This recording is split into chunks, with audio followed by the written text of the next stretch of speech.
रोजगार की बात करें तो लगभग मैक्सिमम लोगों के पास रोजगार की स्थिति नहीं है ना। मात्र 13% भारतीय ग्रेजुएट हैं, उसमें से भी कोरोना से पहले हर चौथा ग्रेजुएट बेरोजगार था, कोरोना के बाद हर दूसरा ग्रेजुएट बेरोजगार है आज के डेट में। और कोई भी सरकार आ जाए सबको नौकरी नहीं दे सकती है, दे सकती है कि नहीं दे सकती है। तो सरकारों ने ये बोलना शुरू किया कि नौकरी मांगने वाला मत बनो, नौकरी देने वाला बनो। यस नो, जॉब सीकर मत बनो, जॉब क्रिएटर बनो। जहाँ पे हमारी एजुकेशन ऐसी नहीं है कि हम खुद से जॉब क्रिएट कर सकते हैं। वो पढ़ाई जो होती है अमेरिका में, ऑस्ट्रेलिया में या विदेशों में, अपने यहाँ वो सब नहीं होता।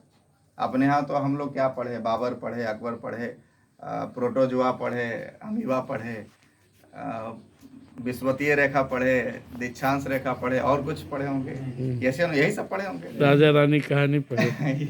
अच्छा, ये सब कहानी पढ़ के जब आप अपना कोर्स पूरा कर लीजिए, उसके बाद अगर आपको नौकरी ना लगे तो ये पढ़ाई आपको 10,000 रुपये भी आपके घर में देने लायक नहीं है। समझ में आ रहा है? Yes sir. पहुंचा नहीं सकता। एक आदमी इंजीनियरिंग करता है, इंजीनियरिंग करने के बाद जब वो मार्केट में जाता है तो उसको दिखता है कि हमको बेचना ही है, सेल ही करना है, कुछ ना कुछ बेचना ही है। और वो कहाँ से आएगा? वो आपको मार्केट में निकलने से आएगा। वहाँ सीखना पड़ेगा, और सीखने के लिए क्या करना पड़ेगा? मार्केट में निकलना पड़ेगा। प्रैक्टिस ही है इन सब चीज़ों का। तो हर चीज़ सेल है। देखिए, दुनिया में कोई भी चीज़ चल रहा है ना, तो वो सेल की वजह से चल रहा है, प्रॉफिट की वजह से चल रहा है। प्रॉफिट कहाँ से आएगा? टर्नओवर से आएगा, टर्नओवर सेल से आएगा। एक टीचर अगर काम कर रहा है तो वो भी बेच रहा है अपने आप को, अपने समय को बेच रहा है। जैसे ना 8 घंटा अपने आप को बेच रहा है, तब जाके उसको पैसा मिलता है। आप जो भी काम कर रहे हैं सब कहीं ना कहीं एक सेल है, जिसकी वजह से सारा कुछ ये हो रहा है। और आरसीएम भी आपको ये सेल करने का मौका दे रही है। आप कितने पढ़े लिखे हैं, कितने पढ़े लिखे नहीं हैं, आप महिला हैं, पुरुष हैं, गांव से हैं, शहर से हैं, आप ऊंची जाति के हैं, नीची जाति के हैं, आप कैसे हैं, कोई फर्क नहीं पड़ता। ये सिस्टम बोल रहा है कि अगर आपके सपने जिंदा हैं, अगर आप सपने देखते हैं, उन सपनों को पूरा करने के लिए आप तैयार हैं, तो ये सिस्टम आपको मौका देने के लिए तैयार है। तैयार हैं? Yes sir. इसी जन्म में कुछ पाना चाहते हैं? यस। कि अगला जन्म में कुछ नहीं सर। 86 लाख योनि, 84 लाख योनि के बाद हम लोग को मनुष्य जीवन मिलता है। अगला जन्म में पता नहीं क्या बनेंगे। कहीं भगवान मच्छर उछड़ बना दिया तो दूसरे दिन कहानी खत्म हो जाएगी।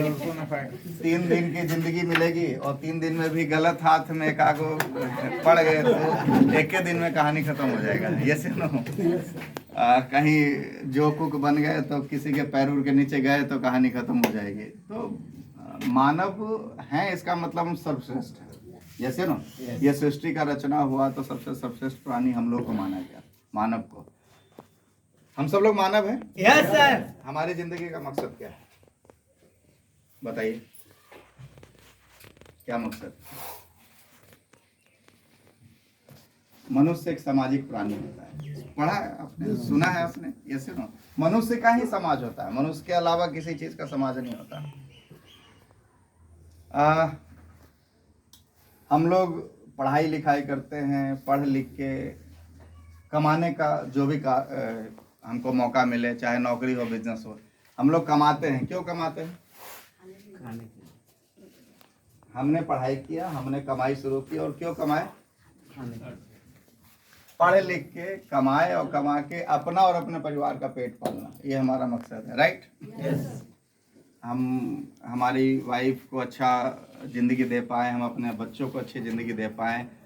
अच्छा, अपनी वाइफ और अपने बच्चों के अलावा हम अपने भाई बहन इन लोगों को भी देखना भूल गए। आज के डेट में समाज, आज के डेट में ये हो गया कि इतना संकोची हो गया, मतलब इतना सिकुड़ गया है समाज कि मैं और मेरा परिवार, मैं, मेरी वाइफ और मेरे बच्चे, बस कहानी यहीं तक खत्म हो गया। मम्मी पापा कहाँ जा रहे हैं, भाई बहन कहाँ जा रहा है, वो कहीं जाए, उससे कोई मतलब नहीं। तो ये समाज की स्थिति हो गई। तो हम लोग उसके लिए नहीं हैं। मनुष्य का स्वभाव ये है कि मनुष्य को बोला गया है सामाजिक प्राणी। अच्छा, हमारे और जानवरों में अंतर क्या है? अगर आप भी यही सोच रखते हैं, गाय भैंस को देखें आप लोग। यस। गाय भैंस जब सुबह निकलता है तो अपने साथ बच्चों को भी साथ में ले जाता है। क्या काम करता है दिन भर चरता है अपना और अपने बच्चों का पेट पालता है, शाम में वापस आ जाता है। यस अच्छा, उसका भी मकसद वही है और हमारा भी मकसद वही है।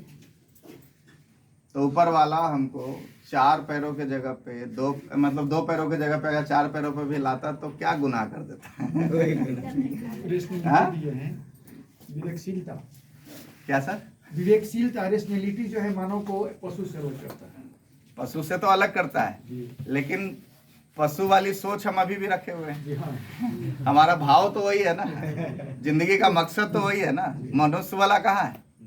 मनुष्य का मकसद क्या है? मैं और मेरा समाज। समझ में आ रहा है? आप अपने गांव के सबसे अमीर आदमी बन जाइए, वो गांव आपको रहने नहीं देगा। रह लीजिएगा उस गांव में, 20 दुश्मन आपके तैयार हो जाएंगे। आप अपने गांव में रहे, सही बोल रहे हैं? गलत? क्यों हो जाएगा? जब तक पूरे समाज का विकास नहीं करिएगा ना, तब तक आप अपना विकास करके भी आप अपने समाज में तो नहीं रह सकते। फिर आपको बदलना पड़ेगा समाज। सही बोल रहा हूं?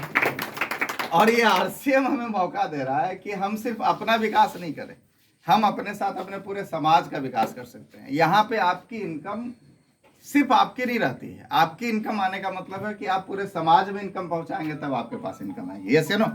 कैसे होगा थोड़ा सा समझिए। मेरा नाम समेश हुआ, पटना से हूँ और मैं अभी रांची में रहता हूँ। स्टूडेंट था, मैनेजमेंट की पढ़ाई कर रहा था, और मैनेजमेंट की पढ़ाई करके अगर मैं नौकरी कर लेता तो वो मेरी काबिलियत की वजह से मैं इनकम कर रहा होता। हो सकता था वहाँ भी 1.5-2 लाख रुपए कमा रहा होता, वो एक अलग सा मैटर है। लेकिन मेरी काबिलियत की वजह से पैसा सिर्फ मेरे घर में आता है। Right sir? Yes sir. समझिए इन चीजों को।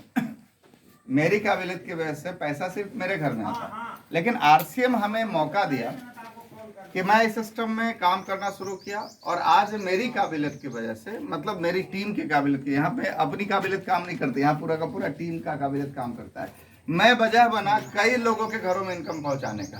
यस अगर मैं मसौढ़ी की बात करें तो मसौढ़ी में बिजनेस की जब शुरुआत हुई तो मुश्किल से 20,000 का बिजनेस करने में दम निकल जाता था।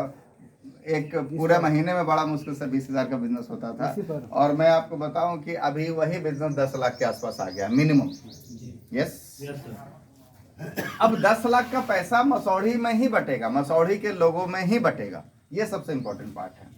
तो आज मैं वजह बन रहा हूं मेरी टीम में लगभग 80 से 90 लाख रुपए बंटवाने का। ये मौका और यही मौका आप सब लोग के पास है। अभी 80-90 लाख कुछ भी नहीं है।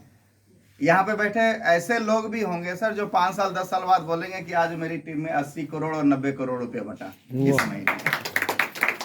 तैयार हैं? Yes sir. अब आपको कितना भरोसा है इस सिस्टम पे हमें नहीं पता, लेकिन सरकार को भरोसा है कि ये सिस्टम चलेगा। समझ में आ रहा है? Yes sir. इसीलिए सन 1995 में ये सिस्टम शुरू हुआ, और मैं आपको बताऊं 2016 आते आते गाइडलाइन बन गया, 2021 आते आते भारत सरकार ने इस पे कानून बना दिया। इसका मतलब सरकार को भरोसा है कि सिस्टम चलेगा। Yes sir. बेस्ट है। दूसरा, वर्ल्ड के बड़े बड़े लीडर को भरोसा है कि ये सिस्टम चलेगा। अभी अमेरिका की बात करें तो अमेरिका में राष्ट्रपति बने डोनाल्ड ट्रम्प, जो बने डोनाल्ड ट्रम्प, उन्होंने एक अलग से ऑफिस तैयार किया कि डायरेक्ट सेलिंग की स्थिति को देखो पूरे वर्ल्ड वाइड। समझ में आ रहा है? क्यों? क्योंकि आबादी जिस तरीके से बढ़ रही है, रोजगार उस तरीके से आप पैदा नहीं कर सकते। ये सिस्टम ऑटोमेटिकली रोजगार पैदा करता है। समझ में आ रहा है? एक आदमी को इंजीनियर बनना है तो उसको इंजीनियरिंग पढ़ना पड़ेगा। Yes sir. एक आदमी को डॉक्टर बनना है तो उसको मेडिकल पढ़ना पड़ेगा। यस। एक आदमी को अगर वकील बनना है तो उसको वकालत पढ़ना पड़ेगा। 5 साल वकालत पढ़ना पड़ेगा। जैसे नो, लेकिन एक आदमी को आरसीएम करना है तो उसको कुछ भी नहीं पढ़ने की जरूरत है। समझ में आता है? वो किसी भी सेक्टर का हो वो आरसीएम कर सकता है। समझ में आ रहा है? वो पढ़े लिखे हो ना पढ़े लिखे हो, वो वकील हो, वो डॉक्टर हो, वो कुछ भी हो, वो आरसीएम कर सकते हैं। समझ में आ रहा है? ये सबसे यूनिक सा चीज है। मैं अभी मुंबई से आ रहा था तो हम लोग का तो रिजर्वेशन था। हमारे 2 डिस्ट्रीब्यूटर हैं जिनका दूसरी ट्रेन में रिजर्वेशन था। वो लोग इस ट्रेन में, हमारी वाली ट्रेन में आए और वो जनरल टिकट लेके गए। बहुत सुनने वाली चीज़ है, समझिएगा थोड़ा। एक व्यक्ति जो बहुत सारे डिस्ट्रीब्यूटर का रजिस्ट्रेशन स्लीपर में था, वो किस क्लास में जाएगा सर? स्लीपर जिसका स्लीपर में रजिस्ट्रेशन था वो कहाँ जाएगा? स्लीपर में। स्लीपर में जाएगा। मेरा 2 AC में रजिस्ट्रेशन था तो मैं कहाँ जाऊंगा? 2 AC किसी का 3 AC में रजिस्ट्रेशन था तो वो कहाँ गया? 3 AC। किसी का इकोनॉमी में था वो इकोनॉमी में। इनका कहीं नहीं था। ये कहाँ जाएंगे? जनरल है। ये कहीं भी जा सकते हैं, जनरल में नहीं जा सकते। और मैं आपको बताऊं, ये 2 AC में आए। समझ में आ रहा है? अब आपके साथ एक समस्या कहाँ है, हम अभी वही पुरानी सोच के साथ जी रहे हैं। हमारे यहाँ बेरोजगार कौन है पता है? जिसने ग्रेजुएशन कर लिया और उसको नौकरी लग नहीं रहा है, वो सो कॉल्ड बेरोजगार हो गया। अच्छा, वो ठेला खोल नहीं सकता है और नौकरी उसको मिल नहीं रहा है। समझ में आ रहा है? अब अगर वो कुछ नहीं पढ़ता तो कुछ ना कुछ तो कर ही लेता है। Yes sir. समझ में आ रहा है?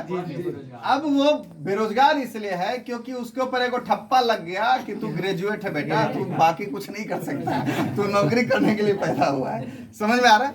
ये सोच अपने देश को इतना पीछे ले जा रहा है जिसकी कभी कोई कल्पना नहीं कर सकते। आज के डेट में देखिए, जब से स्टार्टअप की बात होनी शुरू हुई, कई लोग देखिए आप यहाँ आ जाइए, दिल्ली नया जो गंगा किनारे जो चला है, वहाँ पे देखिए कई लोग ऐसे ऐसे हैं जो 4-4, 5-5 घंटे के दुकान में लाखों रुपए कमा के जा रहे हैं। और अब फ्रेंचाइजी सिस्टम उन लोग का शुरू हो गया। कई चाय वाले हैं जिनका फ्रेंचाइजी सिस्टम सुने होंगे सर आप लोग। यस नो, ये क्या है?